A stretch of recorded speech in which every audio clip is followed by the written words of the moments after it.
नमस्कार मित्रांनो. अमेरिका आणि इराण युद्धात काल एक कलाटणी देणारी घटना घडली. इराणनी अमेरिकेचं F-15E, ज्याला स्ट्राईक ईगल असं म्हणतात, ते विमान पाडलं. आणखीन एक विमान पडलं, पण यातलं F-15E विमान अतिशय महत्त्वाचं आहे. एका प्रकारे हे पहिलं विमान आहे अमेरिकेचं जे इराणनी पाडलेलं आहे. याच्या आधी जी काही अमेरिकन विमानं ह्याच्यामध्ये या युद्धामध्ये नष्ट झाली किंवा त्यांच्यावर हल्ला झाला, ती एकतर अमेरिकेच्याच क्षेपणास्त्रांनी अमेरिकेची विमानं पाडली. एक कुवेतमध्ये त्यांनी अमेरिकेची विमानं पाडली, शत्रूची विमानं आहेत असं समजून. सौदी अरेबियामध्ये विमानतळावर उभी असलेली विमानं, त्यांचं नुकसान, ॲवॅक्स अर्ली वॉर्निंग सिस्टीम असलेल्या विमानाचं नुकसान झालं. एक रिफ्युएलिंग विमान होतं, ती विमानं एकमेकांना धडकून त्याच्यामध्ये ती विमानं पडली किंवा त्याचं नुकसान झालं. पण आत्तापर्यंत इराणनी अमेरिकेचं एकही विमान पाडलं नव्हतं. इथे हे विमान केवळ पाडलं नाही तर त्याच्यातला एअरमन म्हणजे पायलट, त्याच्यातलं त्याला वाचवण्यात यश आलं. कारण विमानावर हल्ला होतोय हे लक्षात आलं येताच पायलट आणि एअरमन दोघंजणं त्याच्यामध्ये बसू शकतात. या विमानाबद्दल मी या व्हिडिओत माहिती थोडीशी तुम्हाला देणार आहे. पण ते सीट इजेक्ट करतात आणि ते इजेक्ट झाल्यावर त्याच्यानंतर त्यांच्यापैकी एकाला वाचवण्यात अमेरिकेला यश आलं.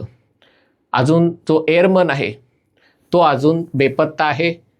तो जर मारला गेला असेल तर सगळं ठीक आहे, तुम्ही म्हणता मी असं काय म्हणतोय. पण जर तो जिवंत असेल आणि जर तो इराणच्या हातात सापडला तर या युद्धाला एक वेगळी कलाटणी मिळू शकते असा अंदाज आहे. आता हे नेमकं काय आहे, हे विमान का महत्त्वाचं हे समजून घेणं आवश्यक आहे. F-15E हे 2 इंजिन असलेलं विमान आहे. मल्टिपल रोल, वेगवेगळ्या गोष्टींसाठी बहुउद्देशीय विमान म्हणून त्याचा वापर होतो. याच्यातलं सगळ्यात मोठं वैशिष्ट्य म्हणजे शत्रूची विमानं 100 किलोमीटरपेक्षा दूर असताना हे विमान हवेतल्या हवेत ओळखू शकतं आणि त्याच्यावर MR-SAM विमान म्हणजे हवेतून हवेत मारा करणाऱ्या क्षेपणास्त्रांचा वापर करून ते विमान तुमच्या दृष्टीपथास येण्याच्या आधीच त्याचा मारा करून शत्रूची विमानं उद्ध्वस्त करू शकतं. दुसरी गोष्ट, एकाच वेळेला ते अनेक लक्ष्यांना टार्गेट करू शकतं, त्याच्यावर बॉम्बफेक करू शकतं. मगाशी मी चुकून MR-SAM म्हटलं, ते MR-SAM नाही आहे, त्याच्यामध्ये air to air AMRAAM, air to air, SAM म्हणजे surface to air missile, AMRAAM म्हणजे air to air missile, beyond visual range, त्याचा ते वापर करतं. पण त्याच्या पलीकडे जाऊन जमिनीवरच्या लक्ष्यांना टार्गेट करण्यासाठीही त्यांच्याकडे यंत्रणा आहे. आणि ज्याला डॉग फाईट म्हणतात, म्हणजे शत्रूचं विमान तुमच्या जवळ आलं आणि एकमेकांची लढाई करण्याची परिस्थिती आली आहे. सध्या अशी परिस्थिती फारशी उद्भवत नाही आणि इराण युद्धात तर ती उद्भवणं शक्यच नाही, कारण इराणचा सगळ्याच्या सगळा एअरफोर्स अमेरिकेने उद्ध्वस्त करून टाकलेला आहे. अमेरिका आणि इस्रायलनी इराणबद्दल एअर सुपेरियरिटी म्हणजे काय, तर शत्रू तुमच्या विमानांना लक्ष्य करू शकत नाही. शत्रूचा सगळा विमानं, तसंच त्यांच्याकडे असलेली सरफेस टू एअर मिसाईल किंवा अँटी एअरक्राफ्ट, अँटी मिसाईल ज्या सगळी यंत्रणा आहे ती तुम्ही जेव्हा उद्ध्वस्त करून टाकता तेव्हा तुम्हाला एअर सुपेरियरिटी प्राप्त होते. आत्तापर्यंत अमेरिकेचा असा समज होता की अमेरिकेला इराणवर एअर सुपेरियरिटी मिळालेली आहे. मग प्रश्न येतो की मग हे विमान पाडलंच कसं, कारण युद्धाच्या पहिल्या दिवशी आणि नंतरच्या पुढच्या 1-2-3 दिवसात इराणकडे असलेली सर्व यंत्रणा, मुख्यतः तिथे रशियाची S-300 यंत्रणा होती, काही चीनकडनं मिळालेली होती, ही सगळी यंत्रणा, विमानविरोधी यंत्रणा अमेरिका आणि इस्रायलच्या विमानांनी पूर्णपणे उद्ध्वस्त करून टाकली. आणि त्याच्यामुळे इराणच्या आकाशात अमेरिका आणि इस्रायलची विमानं जिथे वाटेल तिथे बॉम्बफेक करू शकतात, लक्ष उद्ध्वस्त करू शकतात. आत्तापर्यंत 15,000 ठिकाणी या युद्धामध्ये ठिकाणांना लक्ष्य केलेलं आहे. त्याच्यामध्ये दारुगोळा बनवण्याची केंद्र, काही स्टील प्लांट असतील जिकडे शस्त्रास्त्र किंवा संरक्षण क्षेत्रासाठी गोष्टी बनवल्या जातात. इथपासून ते अमेरिकेने काल एक तेहरानला क्वाजार शहराशी जोडणारा पूलही त्याच्यात पाडून टाकला, इराणला संदेश देण्यासाठी की बघा या युद्धात तुम्ही किती कमजोर आहात हे दाखवण्यासाठी. मग असं असताना हे कसं झालं?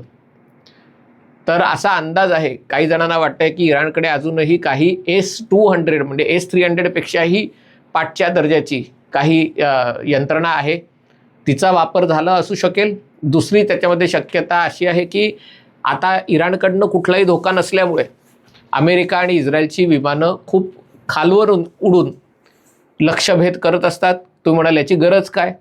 तर जेव्हा तुम्ही आकाशात उंचावरनं बॉम्बफेक करता तेव्हा तुम्हाला लेझर गायडेड किंवा अशा प्रकारची क्षेपणास्त्र लागतात.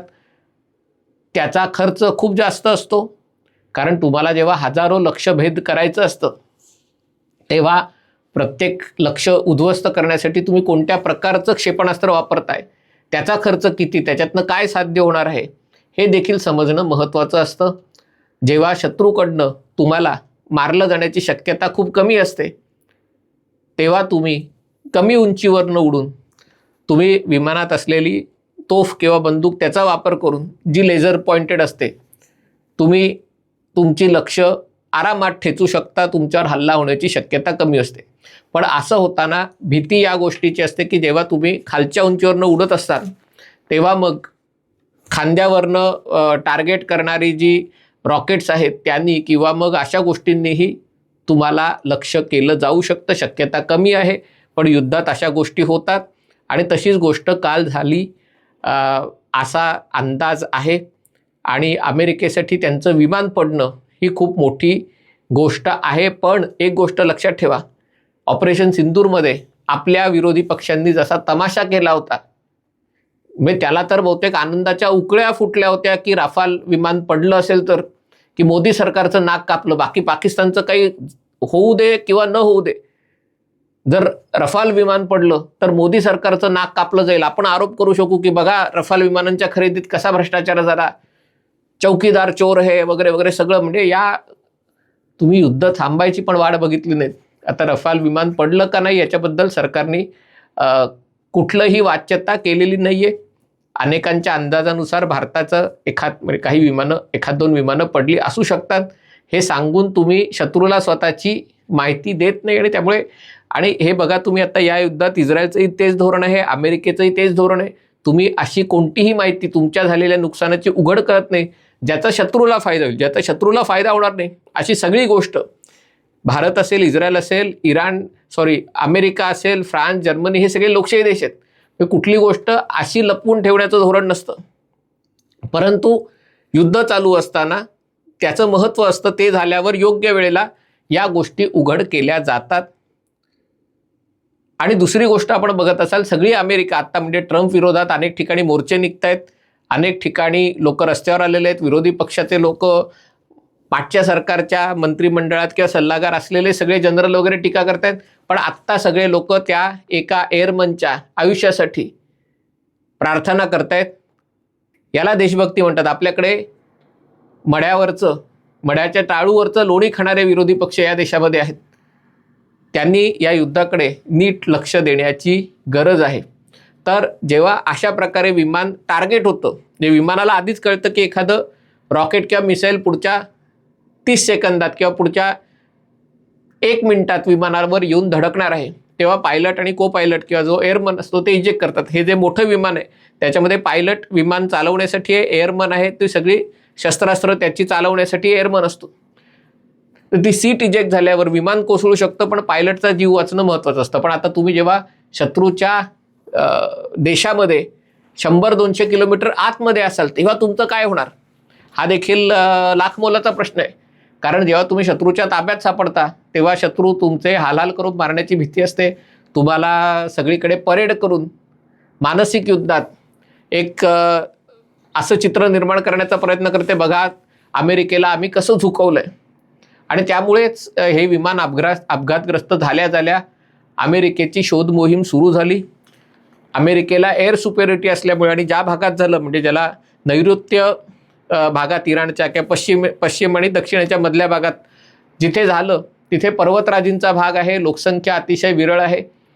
तर त्यामुळे तिथे जे इराणी वेगवेगळ्या टोळ्यांचे लोक ट्राईब्समन आहेत ते त्यांच्या शोधासाठी इराणनी पण घोषित केलं स्थानिक सरकारने की हा पायलट किंवा एअरमन आपल्याला मिळाला तर त्याला बक्षीस मिळेल.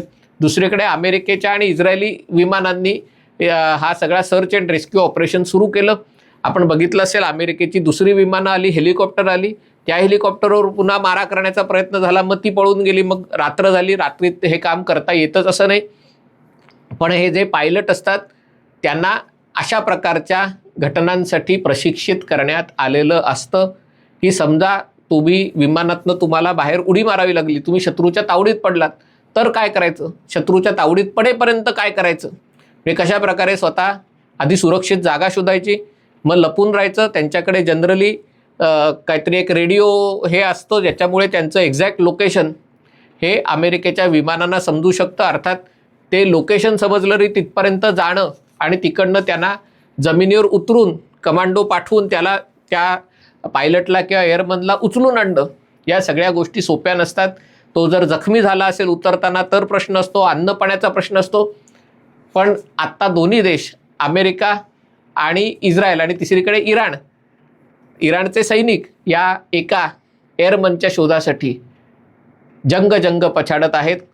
तो जर इराणच्या हवाली इराणच्या ताब्यात सापडला तर अमेरिकेवर याचा खूप मोठा परिणाम होईल. बघा, इराणचा अख्खा एअरफोर्स उद्ध्वस्त झाला आहे, पण इराणवर त्याचा परिणाम होत नाही, कारण इराण हा तसं बघायला गेला तर लोकशाही देश नाही आहे. पण अमेरिकेच्या बाबतीत एक एअरमन पकडला गेला आणि त्याचं प्रदर्शन झालं.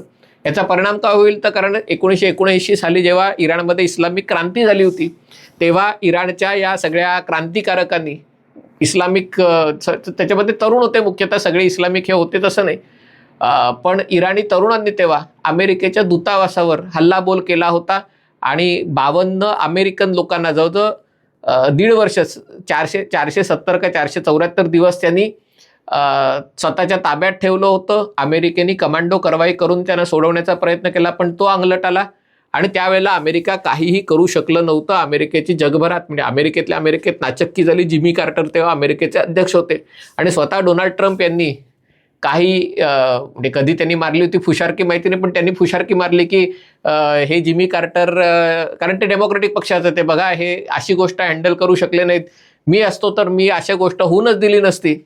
आता समजा जर ती गोष्ट झाली, ठीक आहे, अख्खी एम्बसी ताब्यात जाणं आणि 52 अमेरिकन ताब्यात जाणं गोष्ट वेगळी आणि एक पायलट किंवा एअरमन ताब्यात जाणं ही गोष्ट वेगळी, पण तरी ही गोष्ट जर झाली तर समाज माध्यमात त्याचा खूप मोठा परिणाम अमेरिकेत होणार आहे, युद्धावर त्याचा परिणाम होणार आहे.